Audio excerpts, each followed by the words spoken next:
ॐ भूर्भुवः स्वः तत्सवितुर्वरेण्यं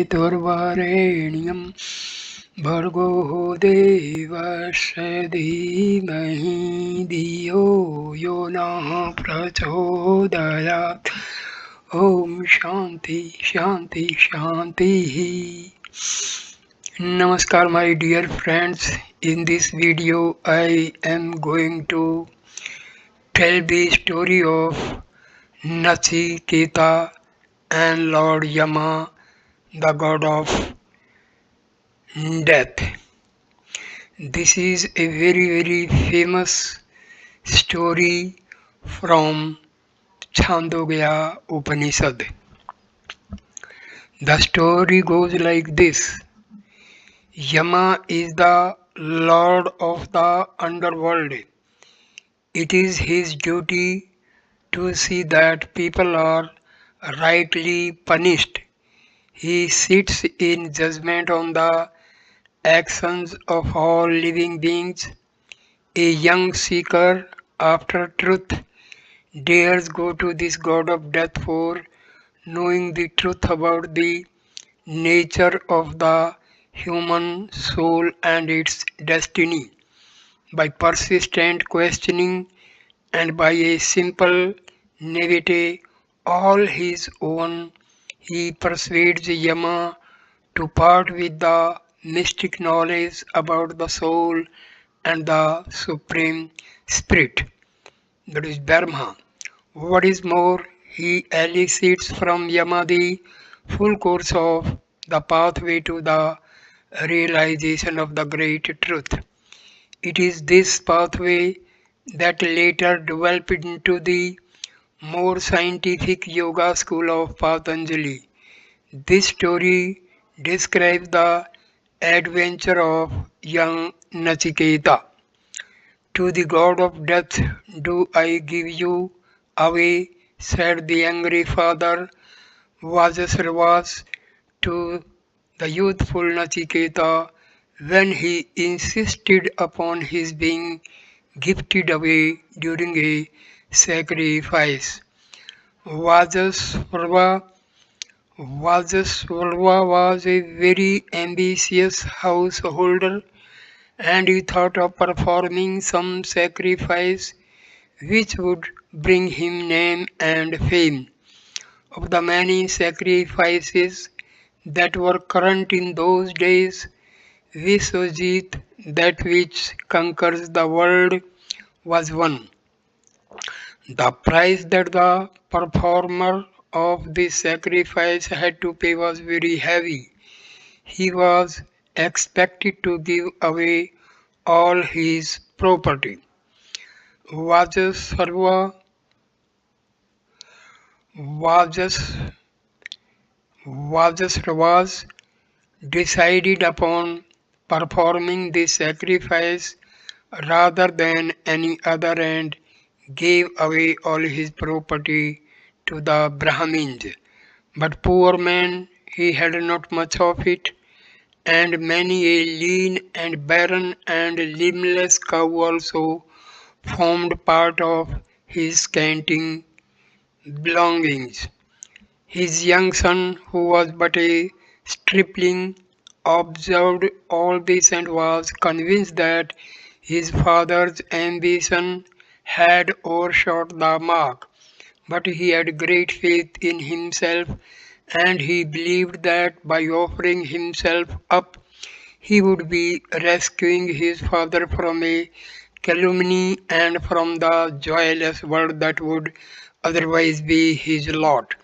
So he went to his father and placed himself at his disposal as if he too was part of his property. Dear father, to whom to what God would you give me in this great sacrifice that you are performing? Said the son in simple faith.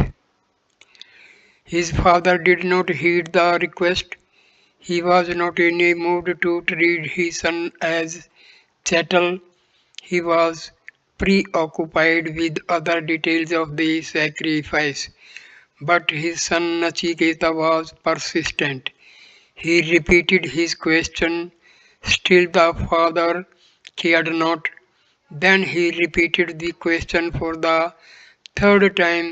The father was angry at the impertinence of his child and said in a huff, "Go thou to the god of death. Do I give thee away? Pester me not any further." Young Nachiketa wondered at this strange reply from his father. He knew that his father had blurted out in this manner in a fit of temper. He felt that he himself was not in the wrong, and yet his father had chosen to be angry. He was conscious that he was not below the mark compared to other boys, but he wondered as to how he would be useful to Yama if he went to him. He consoled himself, saying that like the grain does a man ripen, and like the grain does he fall to the ground, and then again is he born. So may it happen with himself if he went to Yama, thought he. True to his word and true to the angry command of his father, Nachiketa went to the Lord of Death. Yama was absent from his home, which was at the gate of the world. He waited at Yama's door for 3 long days without food. When Yama returned, he was surprised to see a young Brahmin fasting on his doorsteps. He knew that a fasting Brahman at his door boded no good to himself, the owner of the house, so he immediately ordered for water and other usual offerings for his guest. He invited Nachiketa to a seat near him and requested him to ask for 3 boons, one for each of the 3 days of the fast. His own father's pacification was Nachiketa's first consideration. So he said to the Lord of Death, "Grateful beyond measure am I, great God, for the boons that you have offered. Let my father feel like one whose will is done. Let him be of good cheer, and let his anger be pacified. Let him welcome me as before when I return from you. Let this be the first of the boons." Lord Yama immediately said, "This will happen. Your father will be pleased to see you returning from the very jaws of death. He will sleep in peace, having overcome all anger."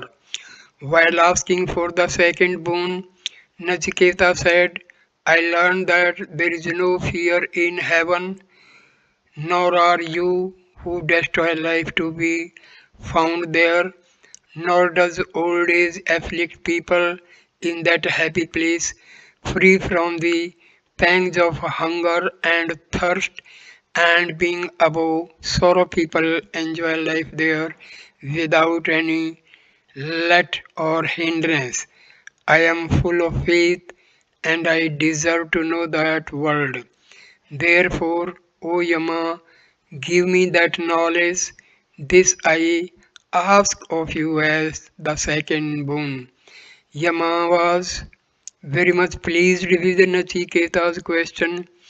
He gave him the full knowledge of a certain sacrifice. He taught him how to perform that sacrifice correctly and told him that one who performed that sacrifice would go to heaven and enjoy life there. He further told him that particular yagna or specific would from then onwards he known in the world by Nachiketa's name. The fire used in that sacrifice would also be named after him. After imparting this knowledge to him, Yama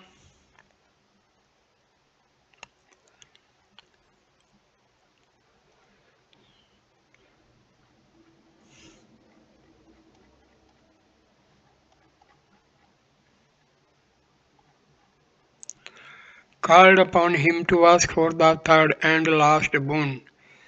When man dies, some say he lives after death, while others say he does not.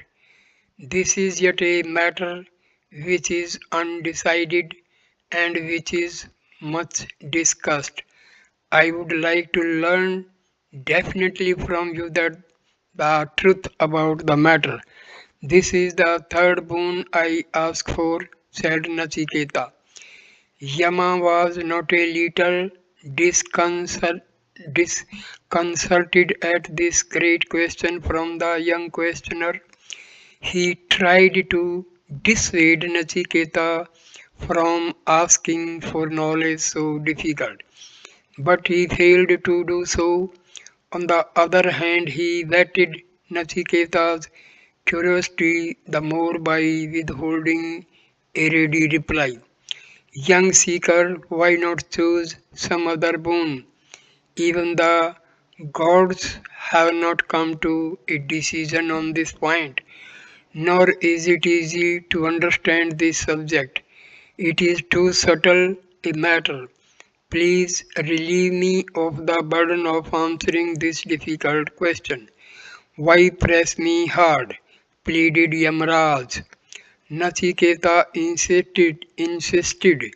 Rightly said Lord Yama, if what you say is true, who else is there so competent as you to solve this problem? You deal in life and death, and none can know the destiny of the human soul so well as you. Nor do I see any other boon as good as this. Yama tried again to tempt him out of the great question by offering other gifts, but the young man persisted. Ask for sons and grandsons that would live the full span of 100 years.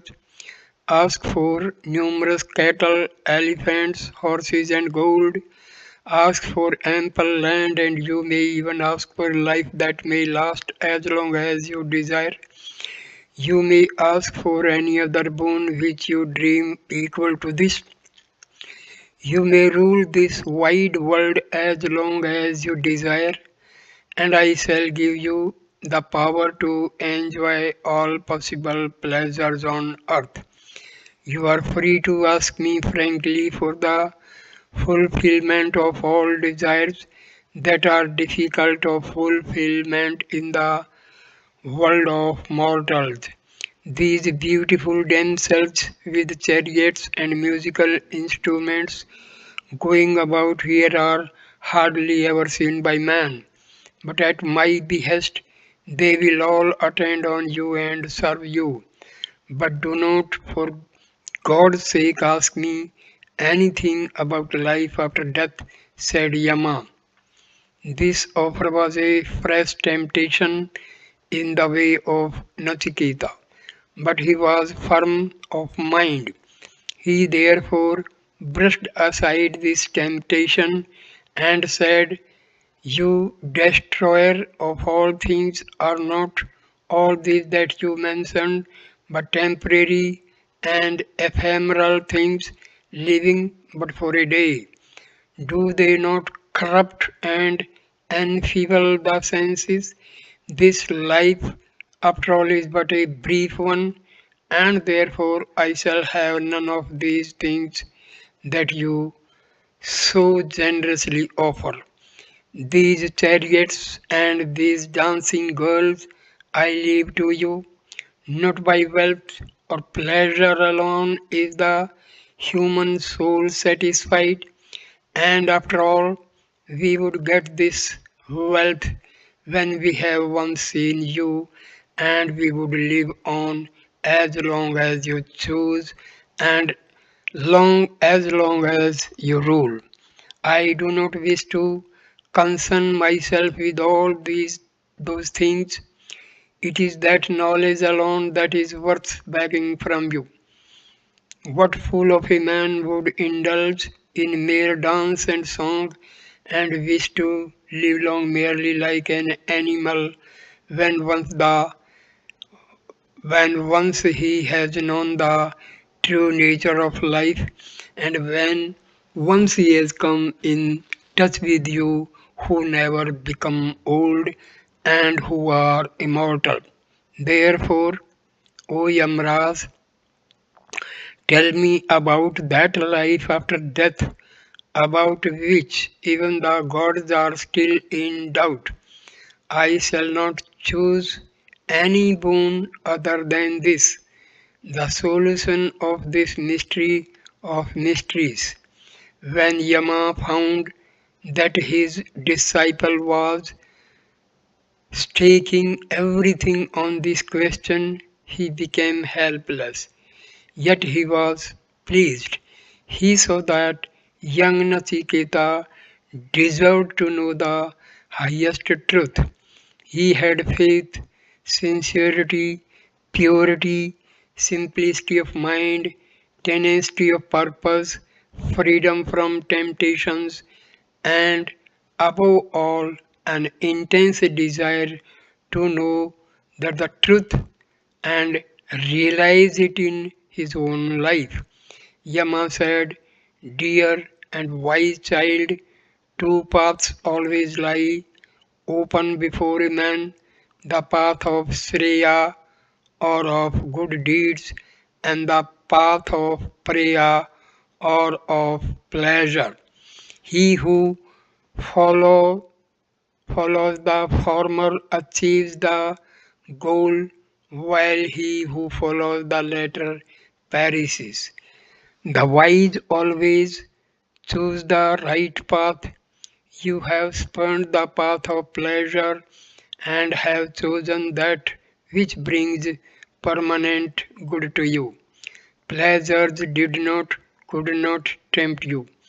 Ignorant fools who know not that there is the other world of immortal bliss are caught again and again in my net. The wise, however, are few and they follow the other path. It is no doubt a subtle and difficult path. The knowledge of it is so rare. Rare also are those who inquire after it, and it is only those who have realized it that can impart it to the others. By intellect and logic alone, this truth cannot be known. You have risen above every temptation, and now you deserve to know the highest truth. The wise man attains this ancient knowledge of the immanence of the Spirit that pervades all things by meditation on the inner self, and he goes beyond joy and sorrow. The truth lies beyond the dualities of life like pleasure and pain, success and failure, beyond all relativity. The Vedas or the sacred books and the various penances aim at it. Great sadhakas, those who strive, try to attain it by the discipline of brahmacharya. The mystic symbol of the truth of is Om. That Supreme Spirit is neither ever born nor does it ever die. It is the pure and the immaculate. It is unborn and immortal and dies not at the passing away of the body. One who is desireless and one who has gone beyond sorrow can have a vision of this truth through his purified senses and mind. This spirit cannot be known by teaching, nor can it be grasped by the intellect, nor can it be acquired by vast learning. It is by the grace of the Spirit alone that one can be blessed with its knowledge, though all these do help the process. one who has not abstained from bad deeds, and one whose mind is not calm and composed cannot hope to know the truth. The human body is like a chariot, and the soul is the charioteer. Charioteer. The senses are the horses, and the sense objects are the roads along which they travel. The wise people who know the truth say that the soul is the enjoyer through the senses and the mind. An unrestrained mind without understanding cannot control the senses, which would then be like uncontrolled horses. A restrained mind with good understanding can control the senses like a good charioteer who keeps his horses well in hand. An unrestrained mind cannot concentrate and cannot keep itself pure, cannot attain the goal. One with an unrestrained mind would be caught up in the cycle of birth and death. One with a controlled mind will attain a place whence there is no return. Few and far are those who look into themselves and try to find out the Atma or the Great Spirit. Since at the time of creation the Spirit went forth outward, the senses and the mind have a tendency to be engaged with the external world. He who looks into himself sees that the soul is the witness of both the dream state and the waking state. It is only through the power of the Spirit that the senses can function. One who realizes this goes beyond all sorrows. It is the great Atma from whom the sun and the moon and all things take their birth. In that Atma do all find their final rest and fulfillment. This Atma is everywhere, here as well as in the other worlds. He is one and indivisible. He who sees more than one here goes from death to death. One who realizes unitary life integrally is saved and he becomes immortal.